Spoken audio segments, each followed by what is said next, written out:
2024 में लोकसभा चुनाव होने वाले हैं। सियासत काफ़ी तेज है और इस वक्त हमारे साथ केंद्रीय मंत्री साध्वी निरंजना ज्योति हैं, जो कि केंद्रीय मंत्री हैं और छपरा में मोदी सरकार के 9 साल पूरे होने पे लगातार घूम रही हैं, क्षेत्र में लोगों के बीच संपर्क कर रही हैं और लोगों से ये जानने और समझने की कोशिश कर रही हैं कि सरकार ने जो 9 साल के कार्यकाल किए हैं उसमें लोगों के बीच जो सरकार की योजनाएं हैं वो किस स्तर तक पहुंची है। सबसे पहले स्वागत है मैम, क्या कहेंगी, किस तरीके से आप लगातार भ्रमण कर रही हैं और 3 दिनों से आप छपरा में हैं। देश में 24 में लोकसभा चुनाव है, उसको लेकर भी बिहार में सियासत तेज है, क्या कहेंगे? 9 साल बेमिसाल देश के यशस्वी प्रधानमंत्री जी का कार्यकाल रहा है। देश स्तर पर और विश्व पटल पर भारत का जो मान सम्मान बढ़ा है, माननीय प्रधानमंत्री जी ने देश का गौरव बढ़ाया, भारत के नागरिकों का गौरव बढ़ाया। मैं बिहार में आई हूँ, 4 लोकसभाएं मैं लगातार घूम रही हूँ 13 तारीख से। बिहार में मेरा विभाग है जो खाद्य वितरण, जिसमें हम लोग गरीबों को राशन दे रहे हैं। मैं उस दिन से सबसे बड़ी शिकायत पा रही हूँ कि यहाँ की सरकार 5 किलो के बजाय 4 किलो दे रही है। अन्य राज्य हैं देश के अंदर, हम तो दे रहे हैं फ्री में, केंद्र सरकार पूरा देश में फ्री दे रहा है। कई राज्य ऐसे हैं कि अपनी तरफ से भी चीनी वगैरह, चावल वगैरह, अन्य चीज़ें मिला के दे रहे हैं। लेकिन यहाँ दुर्भाग्य बिहार में कि जो केंद्र सरकार दे रहा है उससे भी कटौती कर रही है। और मान लो पूरे बिहार में 1 किलो हर लाभार्थी से काटा गया तो कितना बड़ा ये घोटाला हो सकता है। मैं कल तो दंग रह गई, परसों से जब से मैं यहाँ घूम रही हूँ। देश के किसी कोने में मुझे इतनी बड़ी शिकायत नहीं मिली जितनी बिहार में आकर के मिली है। ये एक तरह से भारत के यशस्वी प्रधानमंत्री जी के कार्यों पर पलीता लगाया जा रहा है, देश की जनता का पेट काटा जा रहा है। आपने कहा कि पारा गर्म है, हाई वोल्टेज है। भारतीय जनता पार्टी हमेशा कार्यकर्ता के बीच में काम करती है, लेकिन हाँ, भारतीय जनता पार्टी की सक्रियता को देख करके विपक्षियों का पारा जरूर गर्म हो गया है। और यही कारण है कि नीतीश हो, चाहे माया ममता बनर्जी हो, चाहे अखिलेश हो, ये सारे के सारे बौखलाहट में हैं कि मोदी जी को कैसे हटाएं।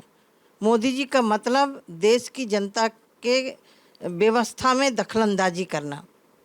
देश के यशस्वी प्रधानमंत्री जी ने उन गरीबों की पीड़ा को समझा, क्योंकि हमारे यहाँ कहावत है, जाके पैर न फटी बेवाई वह का जाने पीर पराई। जो गरीबी को जिसने देखा है, गरीबी में जिया है, गरीबी को झेला है, वही गरीबों की पीड़ा को समझ सकता है। और यही कारण है कि गरीबों को आवास ले, गैस चूल्हा लो, शौचालय लो, आपका राशन लो, या समूह की बहनों के लिए जो हमारी बहनें हैं वो सशक्त कैसे हों, उस दिशा पर हमने बहुत फोकस किया। मेरे पास 2 विभाग हैं, ग्रामीण विभाग भी है।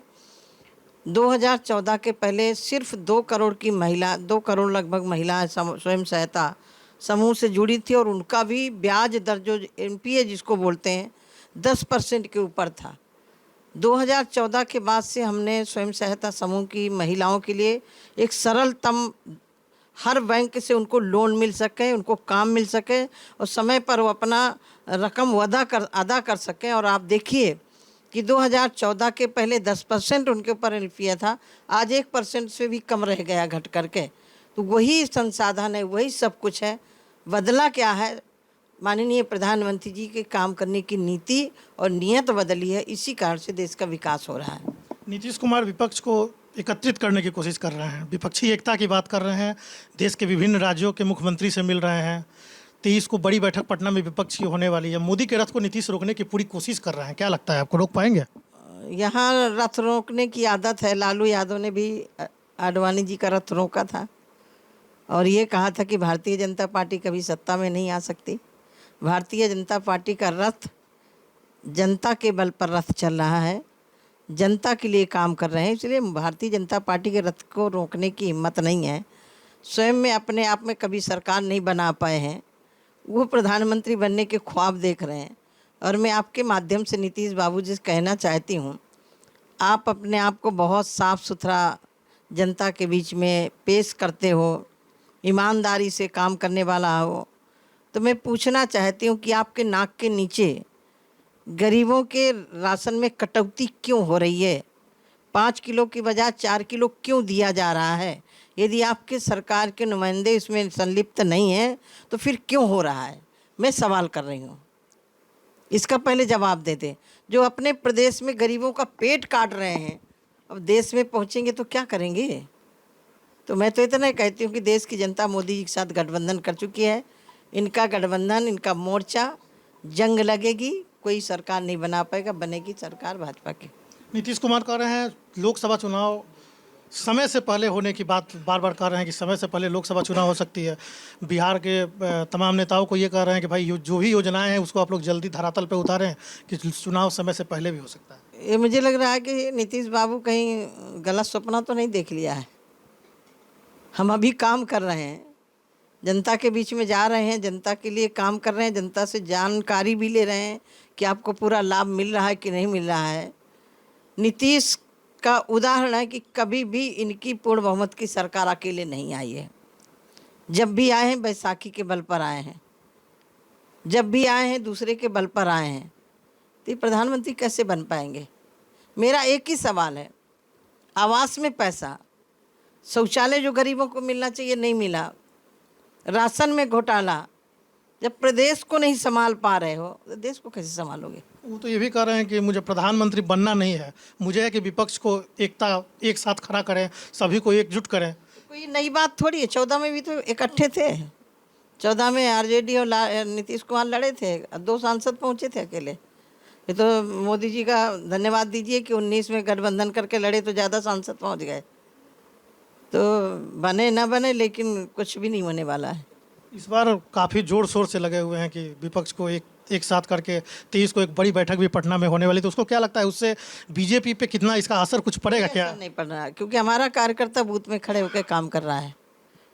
हमारा कार्यकर्ता हर बूथ में, हर जगह काम में अपने स्थान पर लगा हुआ है। नीतीश कुमार जी 14 में आपने देखा था कि मोदी को प्रधानमंत्री नहीं बनने देना है, और ये तो वो नीतीश कुमार जी हैं। मुझे याद है 2005 में यहाँ कार्य समिति हुई थी। हमारी कार्य समिति को निमंत्रण दिया था कि मैं पूरी कार्य समिति को भोजन करवाऊंगा।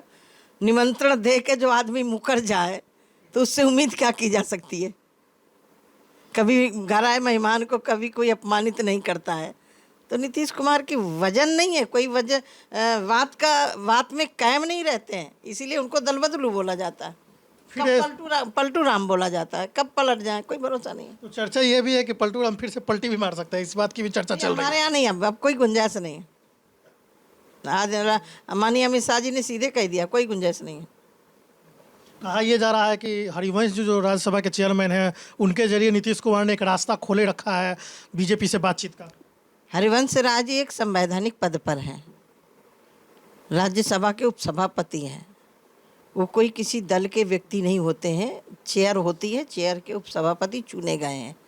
हरिवंश राज जी वो किसी का माध्यम नहीं है, उनका एक पद का गरिमा है, वो पद के अनुरूप काम कर रहे हैं। बिहार में आप घूम रही हैं लगातार, तो मुख्य तौर पे अभी 9 साल जो मोदी सरकार के हुए हैं उसमें मुख्य तौर पे क्या क्या चीज़ें हैं जो आप लोग समझने को? आप बिहार को देखिए, 2015 में मैं घूम रही थी, मेरी कमर में दर्द हो गया था। यही 2009 सालों का विकास है कि बिहार की आज सड़कें चमचमा रही हैं, बड़े बड़े हाईवे बन रहे हैं, रेलवे लाइन का विकास हो रहा है। यही तो मोदी जी का कार्य है। अस्पताल बन रहे हैं, मेडिकल कॉलेज बन रहे हैं। अब यहाँ तो ज़मीन नहीं दे पा रहे नीतीश कुमार जी एम्स के लिए। ये गरीबों के लिए काम करेंगे। नीतीश तो चाहते हैं कि बिहार की जनता गरीब ही बनी रहे, जिससे हम उनको ठगने का मौका मिलता रहे। धीरेन्द्र शास्त्री को लेकर भी काफ़ी सियासत हुआ, लगभग 15 लाख से ज़्यादा भीड़ उनके सभा में जुटी थी। नहीं, उन्होंने तो कहा था कि हम सभा भी नहीं होने देंगे, हम पटना की धरती पर नहीं उतरने देंगे। और धरती में आए भी और सभा भी करके गए और जनता आई भी। किसी धार्मिक अनुष्ठान को रोकना, ये कहीं ना कहीं घबराहट और भय जिनके अंदर होता है वही रोकते हैं। 24 के चुनाव में मोदी सरकार लोगों के बीच किन मुद्दों को लेकर जाएगी? हमारे पास मुद्दे, हमने काम किए हैं, उन कामों के बल पर जा रहे हैं। हमें मुद्दे तलाशने की ज़रूरत नहीं है। हमने जहाँ गरीबों के लिए काम किया, किसानों के लिए काम किया, हमने अपने आराध्यों के मंदिरों को भी संरक्षण किया। और विश्व पटल पर यदि आज सर्वमान्य कोई नेता है तो भारत के यशस्वी प्रधानमंत्री आदरणीय नरेंद्र मोदी जी हैं। आज भारत का गोदरेज भी बहुत अच्छा है। हम 9 वर्षों में जो काम किया उन्हीं काम के बल पर जा रहे हैं। तो ये थी हमारे साथ साध्वी निरंजना ज्योति जो कि केंद्रीय मंत्री हैं। उन्होंने बताया कि तमाम जो बिहार अभी सियासत चल रही है देश में 24 चुनाव को लेकर, उस पर सबकी नज़र है और 24 में एक बार फिर मोदी की पुनः वापसी होगी। सरकार के 9 साल पूरे हुए हैं, जिसको लेकर विभिन्न क्षेत्रों में जाकर लोगों से ये समझने की कोशिश कर रहे हैं कि जनता के जो मुद्दे हैं, जो लोगों तक योजनाएं हैं, वो किस तरीके से पहुंच रही हैं। आशुतोष नाथ, ABP न्यूज़, छपरा, सारण, बिहार।